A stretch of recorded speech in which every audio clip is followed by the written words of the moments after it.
Assalamualaikum warahmatullahi wabarakatuh. Kembali bersama saya Muhammad Cahyadi, dosen pada program studi peternakan Fakultas Pertanian Universitas 11 Maret. Pada kali ini saya akan membahas tentang susu fermentasi. Sebelum kita mulai kuliah pada hari ini, mari kita berdoa menurut agama dan kepercayaan masing-masing. Berdoa saya persilakan.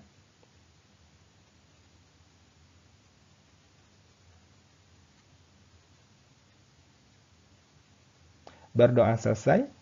Sebelum kita lanjutkan ke isi pokok bahasan tentang susu fermentasi, saya persilakan kepada mahasiswa yang mengambil mata kuliah ini untuk presensi di ocw.uns.ac.id.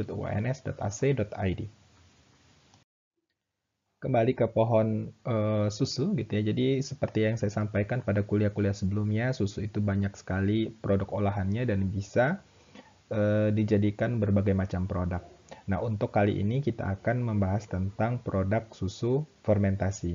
Apa sih yang perlu dilakukan untuk memperoleh produk susu fermentasi? Setidaknya susu tetap harus dipasteurisasi, kemudian ditambahkan starter, kemudian diinkubasi sampai menjadi produk susu fermentasi.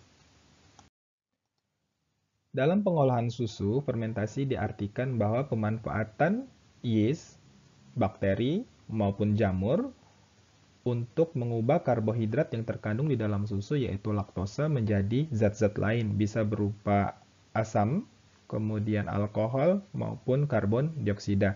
Dan tentu produk dari proses fermentasi ini itu dapat bermanfaat kepada manusia seperti misalkan untuk susu maka masa simpannya akan semakin lama, kemudian komposisi kimianya semakin baik, tingkat kecernaannya juga semakin baik, kemudian pelapornya juga berubah yang semula misalkan seperti susu itu adalah ya bau susu, kemudian rasa susu. Nah, dengan penambahan mikrobia agen fermentasi tadi, dia pelapornya jadi berubah.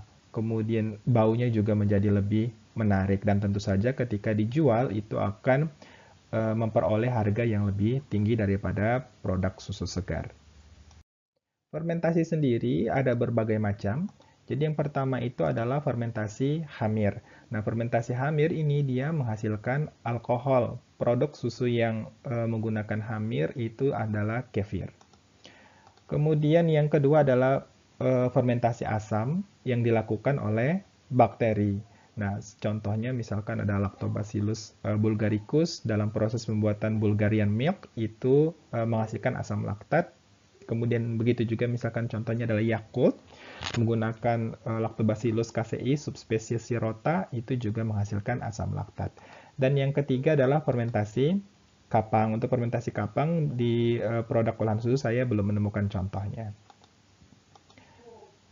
Nah, yang tadinya susu segar ditambahkan oleh agen fermentasi ini, maka dia akan menjadi berbagai macam produk fermentasi seperti yang kita kenal secara komersil itu ada yogurt, kemudian ada Yakult, ada susu asam, ada keju, dan produk-produk lain yang ada di Indonesia. Misalkan itu ada apa namanya keju danke, kemudian ada apa namanya yang lainnya itu di Padang itu ada dadih gitu, yaitu produk-produk khas olahan susu yang ada di Indonesia.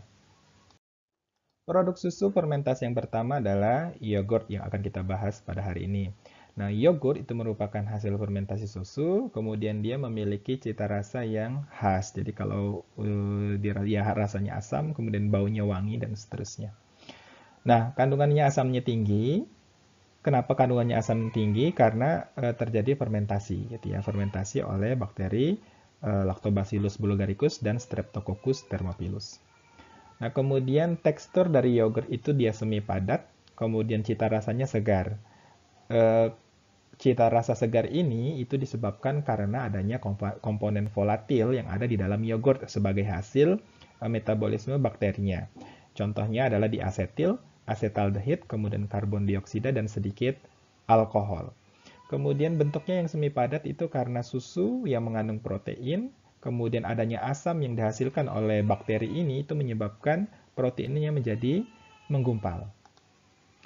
Nah, apa sih yang difermentasi oleh bakteri yogurt ini dalam susu? Jadi susu yang seperti yang kita ketahui dia memiliki kandungan karbohidrat yang berupa laktosa. Nah, laktosa ini oleh bakteri itu difermentasi menjadi asam laktat sehingga rasanya menjadi asam.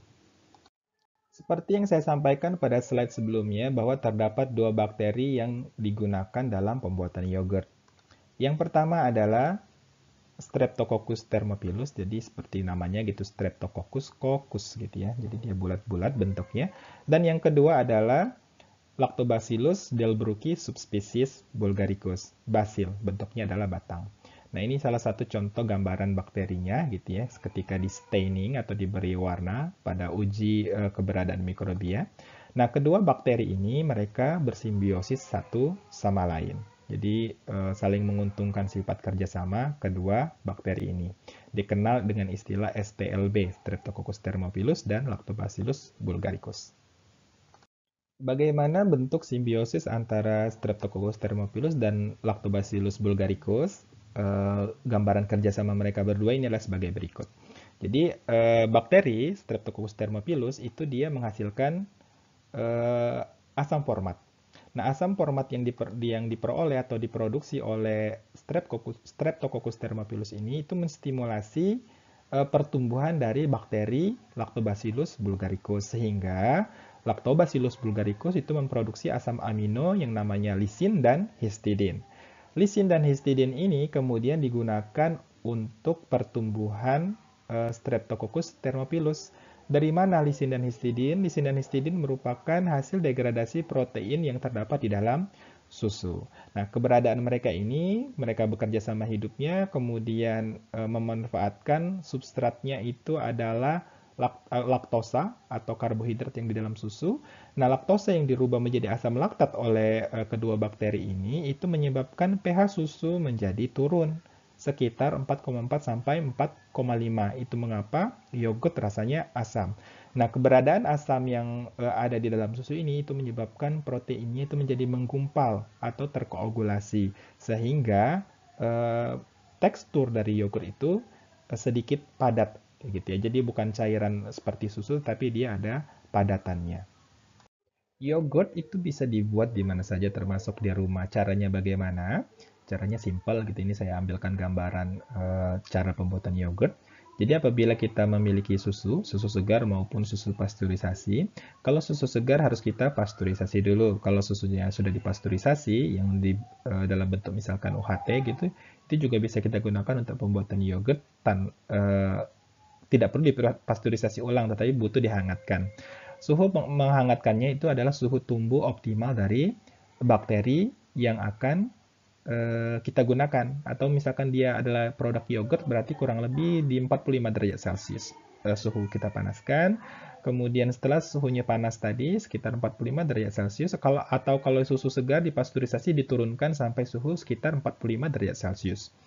Nah, kemudian ditambahkan starternya. Starter bisa beli starter murni atau starter komersial. Starter komersial itu maksud saya yang digunakan adalah yogurt yang dibeli secara komersial. Misalkan salah satu mereknya adalah yang dari Bandung itu gitu ya, itu bisa kita gunakan sebagai starter. Kemudian dimasukkan ke dalam starter, kemudian dibiarkan diinkubasi gitu ya, diinkubasi kurang lebih sampai 2-3 jam gitu ya. Atau kalau dibiarkan sampai overnight juga tidak masalah. Nah, kemudian dipertahankan suhunya sekitar 40-an derajat Celcius tadi, karena itu adalah suhu tumbuh optimum dari bakteri yogurt. Nah, setelah itu dilihat gitu ya, apakah dia sudah seperti yogurt atau belum. Apabila sudah terbentuk seperti yogurt gitu ya, membentuk seperti yogurt, maka itu tandanya susu yang kita gunakan tadi sudah berubah menjadi yogurt atau yogurtnya sudah jadi. Nah, kemudian apabila sudah jadi, itu bisa kita pindahkan ke refrigerator untuk mempertahankan yogurtnya. Karena apabila dibiarkan saja di dalam suhu kamar, maka bakterinya akan terus tumbuh. Kalau terus tumbuh, nanti mereka akan masuk fase kematian. Seperti yang kita ketahui bahwa mikrobia itu tumbuh ada 4 fase. Ada fase lap, kemudian logaritmik, stasioner, dan kematian atau dead phase. Nah, apabila dibiarkan tumbuh saja, mereka akan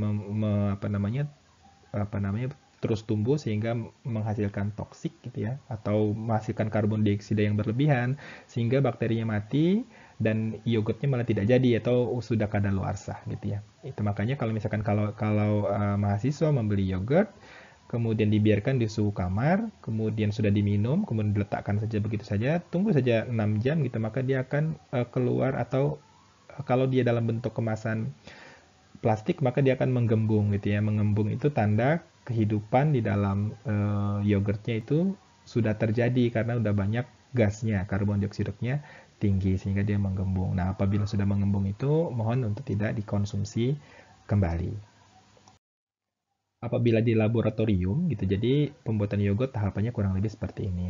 Jadi kita bisa gunakan susu penuh atau skim. Kalau susu penuh ya berarti semuanya berikut lemaknya, kalau skim berarti susu tanpa lemak. Diusahakan solid non-fatnya itu sekitar 11 sampai 15% atau sudah cukup mengental gitu ya, cukup kental susunya. Kemudian ditambahkan gula sebanyak 4%. Gula ini ya sebagai sarana untuk menghidupkan bakteri gitu ya, menambahkan energi. Kemudian susunya kita pasteurisasi pada suhu 85 sampai 90 derajat Celcius selama 15 sampai 30 detik. Kemudian setelah itu kita turunkan sekitar 42 sampai 45 derajat Celcius. Kenapa harus diturunkan? Seperti yang saya sampaikan tadi bahwa suhu tumbuh optimal bakteri ST dan LB itu adalah pada suhu sekitar 42 sampai 45 derajat Celcius. Nah, kemudian kita tambahkan starter, ya, starternya LB dan ST, Lactobacillus dan Streptococcus, itu sebanyak 2% dengan perbandingan 1:1. Kemudian kita biarkan diinkubasi pada suhu 42 sampai 45 derajat Celcius ini. Kemudian setelah beberapa saat itu akan menjadi yogurt. Nah, setelah menjadi yogurt, itu secepat mungkin kita pindahkan ke refrigerator. Nah, dengan adanya produk ini atau susu menjadi yogurt ini, itu karena pH-nya rendah, itu akan mencegah pertumbuhan patogen seperti bakteri Escherichia coli dan Enterobacter aerogens. Mereka tidak tahan terhadap keberadaan asam. Contoh produk fermentasi susu khususnya, yang kedua adalah acidophilus milk atau susu acidophilus. Nah, acidophilus milk itu menggunakan bakteri Lactobacillus acidophilus. Penambahannya kurang lebih sama dengan yogurt tadi, sekitar 1-2%. Kemudian berbeda dengan yogurt, itu suhu inkubasinya pada suhu 42-45 derajat Celcius. Pada pembuatan susu acidophilus itu adalah pada suhu 38-40 derajat Celcius. Ini karena memang acidophilus atau Lactobacillus acidophilus itu tumbuh optimum pada suhu 38-40 derajat Celcius. Nah, keberadaan mereka selama 24 jam pada susu itu akan menyebabkan keasaman susu setara asam laktat itu sekitar 0,65%.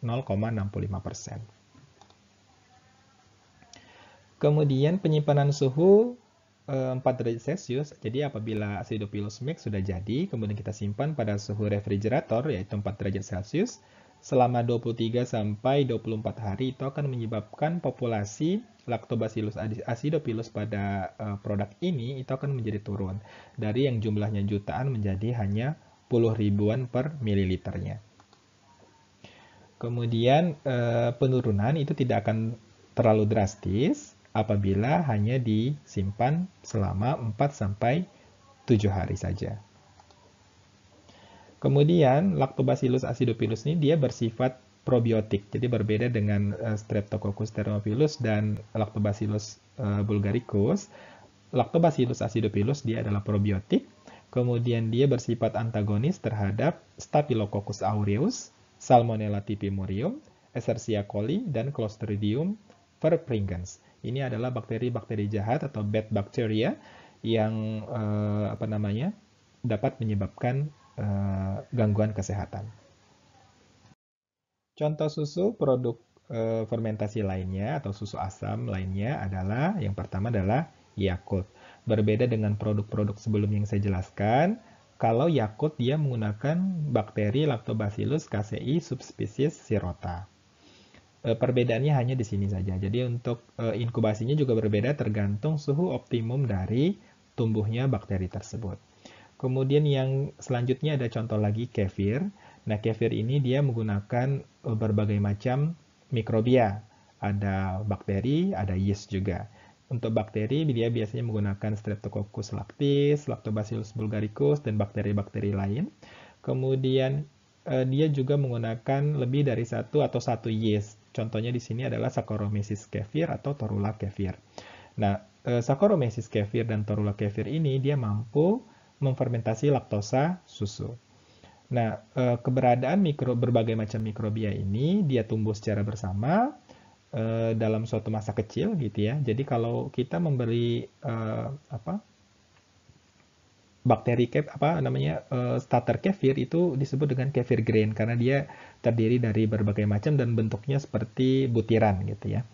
Nah, untuk kefir sendiri dia akan menghasilkan 1% asam, kemudian ada alkoholnya karena dia ada yeast-nya di sini. Kemudian selain kedua zat tersebut dia juga menghasilkan karbon dioksida. Berikut ini adalah gambaran kefir gitu ya. Jadi yang pertama adalah kefir grain. Nah, kefir grain itu merupakan bahan pembuat kefir dalam bentuk grain ini dia. Jadi kenapa disebut grain? Karena dia seperti biji-bijian. Kemudian yang lainnya adalah ini contoh lagi, contoh bakteri yang digunakan dalam proses pembuatan kefir. Jadi banyak bakteri yang bisa digunakan. Salah satunya adalah Lactobacillus caeveranofasciens. Jadi dia berbentuk basil dan kemudian ini gambaran bentuk-bentuk secara mikroskopik dari produk kefir. Jadi kalau di bawah mikroskop kurang lebih gambarannya adalah seperti gambar-gambar ini. Kemudian yang selanjutnya adalah bakteri asam laktat gitu ya, tentang bakteri asam laktat. Jadi secara garis besar, aplikasi bakteri asam laktat pada produk fermentasi seperti yogurt, keju, Yakult, kefir, dan sebagainya itu dia mempunyai peranan yang menguntungkan. Di antaranya adalah bal yang bertahan hidup dalam saluran pencernaan itu dapat mengurangi populasi bakteri patogen sehingga kesehatan saluran pencernaan semakin baik. Yang kedua adalah asam organik yang dihasilkan oleh bal itu dapat membantu mengatur aktivitas pengeluaran feses melalui stimulasi peristaltis gerakan usus gitu ya. Jadi kalau kita sembelit bisa mengkonsumsi bakteri asam laktat. Kemudian yang selanjutnya adalah konstituen dari bakteri asam laktat itu dapat menstimulasi sistem kekebalan tubuh khususnya probiotik. Kemudian dia juga berfungsi sebagai serat yang dapat menyerap substansi karsinogen yang masuk di dalam tubuh kita. Dan yang terakhir adalah bahwa bal itu menghasilkan flavor, cita rasa, dan agensia pengawet. Tentu saja ini sangat menguntungkan secara bisnis. Flavor yang tadinya susu, ya rasa susu seperti itu, gitu seperti rasa susu, dengan tambahan bal dia akan berubah. Begitu juga dengan cita rasanya, ada memberikan cita rasa asam. Kemudian keberadaan asam pada susu fermentasi oleh bakteri asam laktat itu bisa digunakan sebagai agensia pengawet. Itu makanya produk susu fermentasi dia memiliki masa simpan yang lebih tahan daripada susu pasteurisasi biasa. Chapter selanjutnya dari pertemuan kali ini adalah probiotik, prebiotik, dan simbiotik. Yang pertama adalah probiotik. Probiotik itu merupakan bakteri atau mikrobia hidup, baik tunggal maupun campuran, yang ditambahkan pada bahan pangan dengan tujuan untuk memberikan efek menguntungkan bagi kesehatan sistem pencernaan dari yang mengkonsumsi. Nah, contoh beberapa probiotik yang ada di produk susu itu adalah Lactobacillus acidophilus, kemudian Lactobacillus casei, dan Bifidobacteria bifidum. Nah, mereka ini dapat tumbuh pada saluran pencernaan yang mengkonsumsi produk yang mengandung bakteri-bakteri ini. Probiotik bisa berfungsi sebagai agen terapi apabila keberadaannya di dalam makanan itu berkisar antara 1 sampai 10 juta sel per mililiter atau per gramnya. Keberadaan mereka yang sebanyak itu tadi itu dapat meningkatkan imunitas kita, kemudian dia juga bisa menurunkan kolesterol, kemudian dia tentu saja bisa memperbaiki lactose intolerance. Seperti yang sudah saya jelaskan pada mata kuliah sebelumnya, lactose intolerance itu adalah ketidakmampuan manusia untuk mencerna laktosa susu sehingga menyebabkan diare atau mencret gitu bahasanya ya. Tidak semua mikrobia itu bisa digolongkan sebagai probiotik. Jadi probiotik itu memiliki syarat. Yang pertama adalah dia mampu tahan pada kondisi yang sangat asam. Jadi karena dia akan kita masukkan ke dalam tubuh melalui sistem pencernaan, jadi dia harus tahan pada kondisi yang sangat asam yaitu 1-4 pH-nya. Karena asam lambung kita itu sangat asam. Apabila mereka tidak tahan berarti bukan probiotik, karena probiotik nanti diharapkan dapat tumbuh dalam saluran pencernaan setelah lambung gitu ya. Kemudian dia juga harus tahan terhadap enzim, khususnya lysozyme, karena lysozyme ini dapat mencerna atau mematikan dari bakteri. Kemudian dia juga harus tahan pada kondisi garam empedu atau bile salt dalam saluran pencernaan. Kemudian dia juga harus tahan terhadap keberadaan metabolit yang bersifat racun, contohnya adalah fenol selama proses digesti. Kemudian tentu saja dia juga harus tahan terhadap keberadaan antibiotik dan phage. Antibiotik itu berarti ya anti hidup untuk bakteri gitu. Jadi kalau ada antibiotik, makanya kalau kita sedang sakit biasanya diberi antibiotik oleh dokter itu untuk mencegah terinfeksinya kita dari mikrobia. Kemudian dari phage juga sama, karena apabila bisa dihancurkan oleh virus gitu ya, maka dia juga berarti tidak tahan dan tidak bisa berfungsi sebagai probiotik. Kemudian kondisi anaerob, jadi memang harus tahan terhadap ketidakadaan atau ketiadaan dari oksigen. Kemudian dia juga harus tahan terhadap kondisi penyimpanan makanan pembawa. Kalau dia susu ya dia harus tahan terhadap susu. Kalau dia bahan lain dia juga harus tahan terhadap bahan yang lain tersebut. Kemudian tentu saja gitu ya, dia juga mampu mencerna prebiotik. Nah, prebiotik itu bisa berupa fructooligosakarida atau FOS, kemudian inulin, glukooligosakarida, kemudian laktitol, dan sebagainya macam lainnya. Gitu ya. Kemudian faktor yang mempengaruhi viabilitas dari probiotik dalam pangan itu ada beberapa, yaitu yang pertama keasaman. Jadi kondisi asam itu akan menyebabkan dia tumbuh dengan baik. Kemudian H2O2.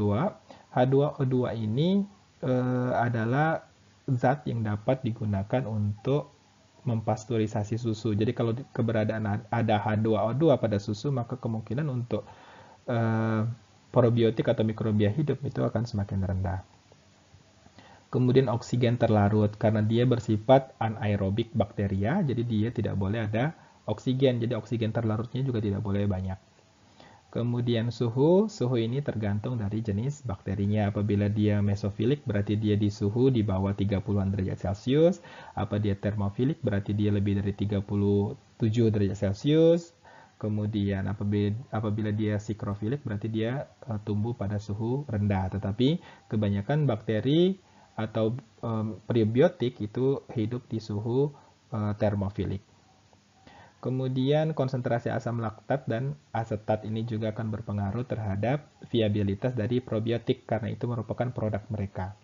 Jadi semakin banyak atau semakin terakumulasi asam laktat dan asetatnya, kemudian substrat yang digunakan untuk hidupnya berkurang, maka daya hidupnya juga akan berkurang. Kemudian buffer atau larutan penyangga. Kemudian yang kedua adalah prebiotik.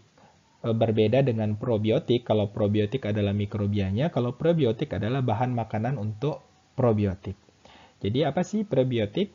Prebiotik merupakan bahan makanan bersifat non-digestible atau tidak dapat dicerna, yang memiliki efek menguntungkan dengan menstimulasi pertumbuhan bakteri yang sehat yang secara alami hidup di usus. Jadi tidak hanya probiotik yang kita konsumsi, tetapi bakteri baik yang secara alami hidup di usus kita itu juga akan tumbuh dengan mengkonsumsi prebiotik ini.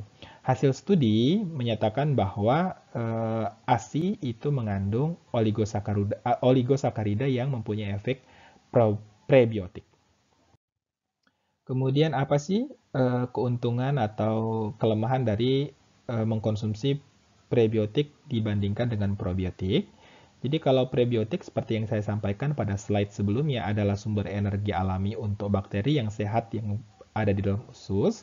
Kalau probiotik merupakan strain tertentu dari bakteri sehat yang hidup atau dorman. Jadi dia bisa kita konsumsi dalam keadaan hidup atau mengalami dorman atau dorminasi.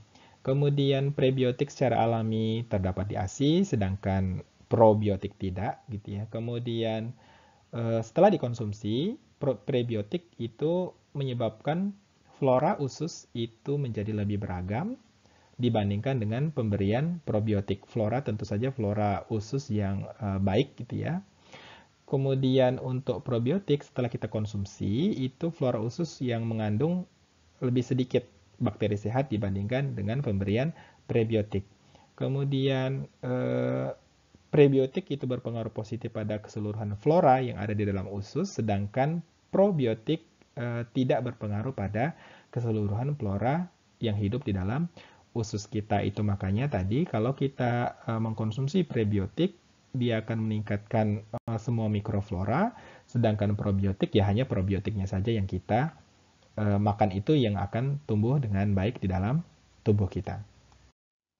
Bagaimana sih hubungan antara prebiotik dan probiotik? Jadi prebiotik seperti oligosakarida, fructo-oligosakarida, pentosan, resistant starch, inulin, dan sebagainya itu merupakan bahan pangan yang tidak bisa digesti oleh kita, gitu. Yang bisa mendigesti adalah probiotik. Nah, oleh probiotik itu didigesti sehingga menghasilkan efek menguntungkan terhadap kesehatan kita, gitu ya, khususnya kesehatan saluran pencernaan. Nah, kemudian apabila kita konsumsi keduanya, prebiotik maupun probiotik, itu mereka akan bersimbiosis sehingga disebut dengan simbiotik. Nah, simbiotik merupakan kombinasi probiotik dan prebiotik. Penambahan mikrobia hidup seperti prebiotik ini, kemudian dan substratnya prebiotik untuk pertumbuhan bakteri. Misalnya contohnya adalah fructo-oligosakarida atau FOS itu digunakan oleh Bifidobacterium atau laktitol dengan lactobacillus. Itu adalah contoh-contoh adalah simbiotik. Nah, keuntungan dari kombinasi ini adalah meningkatkan daya tahan hidup bakteri probiotik oleh karena substrat yang spesifik untuk dia hidup itu tersedia untuk proses fermentasinya. Sehingga tubuh dapat manfaat yang lebih sempurna dari kombinasi ini. Kemudian dipastikan dengan kombinasi ini bakteri tetap hidup dan melekat dalam mukosa usus karena terdapat substrat atau makanan yang tersedia secara spesifik tadi.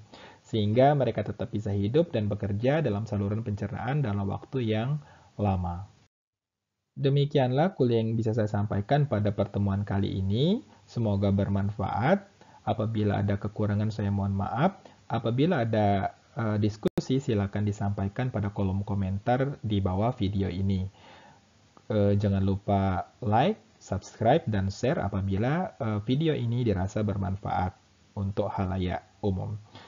Sampai jumpa pekan depan. Wassalamualaikum warahmatullahi wabarakatuh.